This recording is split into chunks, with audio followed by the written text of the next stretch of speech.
함께 성경 찾아서 우리 같이 말씀을 읽어보시겠습니다. 성경 말씀은 시편 58편 1절 말씀이 되겠습니다.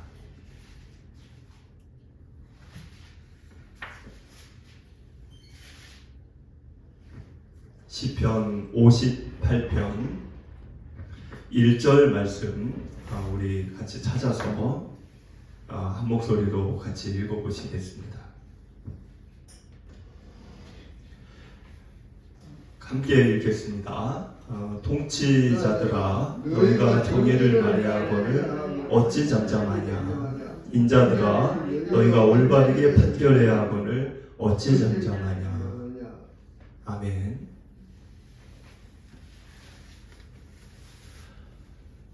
사순절 기간이 이어지고 있습니다. 오늘은 5번째, 다음 주가 이제 마지막 사순절 6번째 주일입니다. 그리고 그 다음 주가 되면 이제 부활의 주일을 맞이하게 됩니다. 사순절은 단지 절제만 하고 금식만 하는 것에 우리가 이렇게 생각해야 될 절기라기보다는 우리 내면을 깊이 그 어느 때보다 들여다보고 하나님 앞에서 나 자신을 정직하게 돌아보는 시간을 꼭 가져야 될 그런 기간입니다. 오늘 여러분과 제가 읽게 되는 이 시편 58편은 표현이 약간 거친 표현들이 좀 담겨져 있습니다만 오늘 이 말씀 속에는 우리의 존재적인 죄, 우리는 원래 죄인이라는 거, 그리고 그 죄 문제를 우리가 해결하지 못했을 경우에는 하나님의 다스리시는 공의의 손길에 의해서 언젠가는 우리가 마주해야 될 그 하나님의 심판, 그 역사 속에서 또 주님이 각자의 영혼을 거두시고 회복시켜 주시는 그 회복의 은혜, 이러한 내용들이 종합적으로 오늘 말씀에 담겨져 있습니다. 그래서 이 사순절 5번째 주일 속에서 그 사순절의 마음으로 나를 돌아보는 마음이라고 제가 말씀드렸죠. 금식 이런 것도 좋지만 나를 되돌아보는 시간 속에서 오늘 말씀을 좀 우리가 나눠보기를 원합니다. 먼저 우리가 생각해 볼 수 있는 키워드가 있다면 그것은 침묵이 죄라는 것입니다. 침묵이 죄다. 자, 요 키워드를 제가 왜 앞에 이렇게 적었냐면 1절을 여러분들이 이렇게 읽어보면 학원을이라는 이 단어가 2번 반복되어 있습니다. 학원을. 그러니까 1절을 이렇게 보시면 너희가 정의를 말해야 학원을 이렇게 되어 있죠. 그리고 뒤에 올바르게 판결해야 학원을이 2번 나옵니다. 그러면서 또 이어서 2번 나오는 어구가 있어요. 2번 반복되는. 그게 어찌 잠잠하냐. 그러니까는 정의를 말해야 하는데 왜 잠잠하냐. 그리고 2번째가 올바르게 판결해야 되는데 왜 또 잠잠하냐. 물론 이 이야기는 그 당시 지도자나 권력을 향해 한 말이지만 사실 이 질문을 피해갈 수 있는 인생은 없습니다. 권력이 없더라도 하나님 앞에서 이 질문을 피해갈 인생이 없다는 거예요. 지난 날들을 여러분들이 돌아보면 여러분들도 같은 생각이 있을 겁니다. 내가 그렇게 했어야 되는데, 내가 그렇게 살았어야 되는데 왜 나 그렇게 했지? 왜 나는 그렇게 했을까? 그게 이 질문이에요. 뭐뭐 했어야 학원을 왜 그렇게 못했냐는 거예요. 여기서 여러분들 침묵이라는 건 뭘까요? 제가 침묵이라고 썼지만 여기서의 침묵은 소란스러운 분주한 일상 속을 피해서 어디 뭐 좋은 산세 좋은 곳에 가서 내가 말을 안 하고 침묵 수행을 하겠다. 그 침묵을 얘기하는 게 아닙니다. 전혀 다른 의미를 얘기하는 거예요. 여기서의 침묵은 잘못된 현상을 내가 보고도 알고도 느끼고도 그냥 넘어가는 걸 얘기하는 거예요.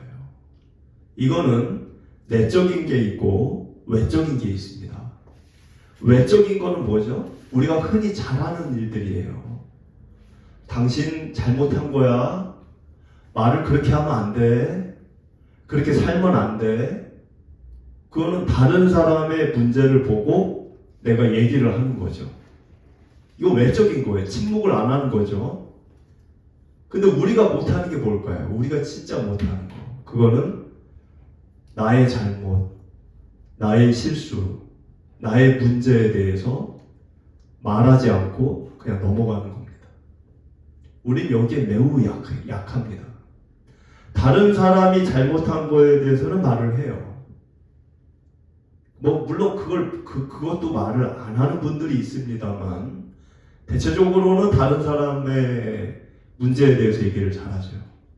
그런데 그렇게 말하는 분도 정작 자기 자신의 문제와 자기 자신의 실수와 자기 자신의 어떤 해결하지 못하는 모습에 대해서는 크게 말하지 않습니다. 보고도 못 본 척, 알고도 모르는 척. 그렇게 넘어가요. 그러니까 사람이 바뀌지 않는다는 말이 나오는 거예요. 어떤 분들은 남들의 어떤 문제에 대해서도 아무 생각이 없는 분들도 있습니다. 그런 것도 좋은 건 아니죠. 그러면 다른 사람이 잘못할 때 그 사람을 찾아가서 당신 이렇게 살면 안 돼. 그렇게 우리가 따져야 될까요? 따지라는 게 아닙니다. 침묵하지 말라는 거는 가서 따지라는 게 아니에요. 그럼 뭐 하라는 거죠? 1절처럼 다른 사람의 악을 보면서 탄식을 하고, 탄식이라는 거는 아파하는 거예요. 그냥 비난하는 거와 다릅니다. 비난하는 거는 아픈 마음이 없어요. 그렇죠? 당신 잘못한 거야. 오히려 화죠, 화. 분노하라는 게 아니에요. 분노라기보다는 탄식이에요. 아파하라는 거예요. 다른 사람의 잘못을 보고 탄식을 하면서 그거를 누구한테 얘기를 해야 돼? 그 사람한테 가서 당신 보고 마음이 아파. 물론 그것도 필요할 때가 있지만 여기 1절에서 우리가 배우는 거는 그거는 하나님 앞에 가서 탄식하라는 거예요. 하나님 앞에 가서 탄식하고 기도를 하라는 겁니다. 그 사람의 잘못을 보고 그게 침묵을 하지 않는 일인 거예요. 근데 다른 사람의 잘못을 보고 그냥 넘어가. 못 본 척해. 나하고 관계없어. 이러면서. 그것도 문제가 있는 거예요. 여러분들 정의라고 하는 거는 침묵하면 이루어지지 않습니다. 그런 거예요. 여러분들이 어떤 길을 가다가 강도를 만나서 쓰러져가지고 신음하는 사람이 있는데 그냥 못 본 척하고 그냥 가요. 나 뭔 상관이야? 그러면서 그냥 가요. 그럼 그게 정의입니까? 정의는 못 본 척하는 게 아니에요. 넘어가는 게 아닙니다. 근데 방법이 중요하다는 거예요. 다른 사람을 가서 따지라는 게 아니에요. 하나님 앞에 아픈 마음을 갖고 나아가서 기도하라는 겁니다. 그게 1절에 사람이 하는 행동이에요. 그럼 여러분들 그렇게 해야 정의가 이루어진다. 그럼 그 정의라는 건 뭐죠? 정의가 뭐예요? 정의라는 게 뭔데 그걸 우리가 정의가 뭐죠? 이렇게 질문을 할 수 있죠. 여러분들 시대마다 정의가 기준이 달라요. 생각을 해보세요. 삼국시대 고구려 신라 백제 시대의 정의의 기준과 조선 시대의 정의의 기준과 여러분이 살고 있는 오늘날의 정의의 기준이 같을까요? 예를 하나 들면 삼국시대에 어떤 제도가 있었죠? 삼국시대에는 진골, 성골이라고 하는 육두품이라고 하는 골품제가 있었어요. 그게 무슨 제도입니까? 태어나면서부터 신분이 정해지는 거예요. 그 당시에는 사회를 유지하는 아주 올바른 제도라고 사람들이 생각했습니다. 그 당시에는 그 제도가 가장 올바른 일이라고 생각했다는 거예요.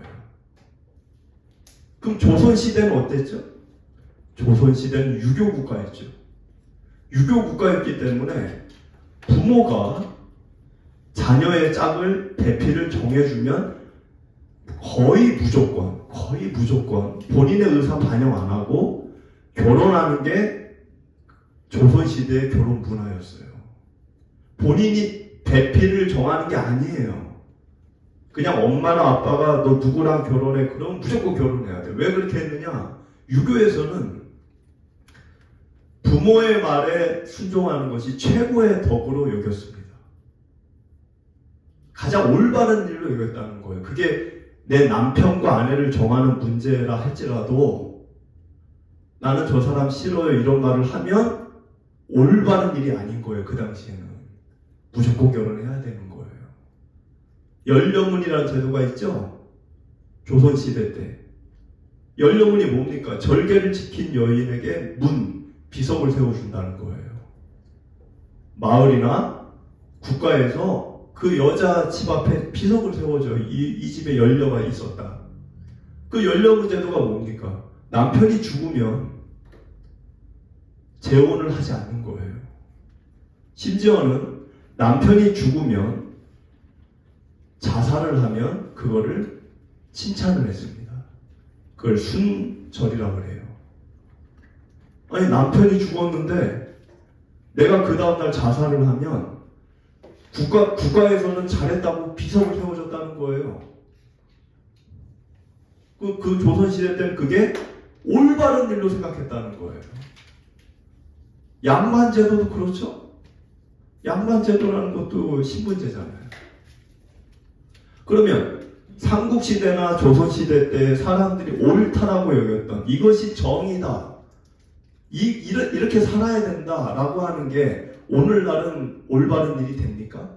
오늘날 이렇게 사람들 살게 하면 그게 올바른 일이 아니죠. 제가 지금 하는 이야기의 요지가 뭐죠? 정의의 기준이 나라별로 시대별로 계속 바뀌고 있다는 거예요.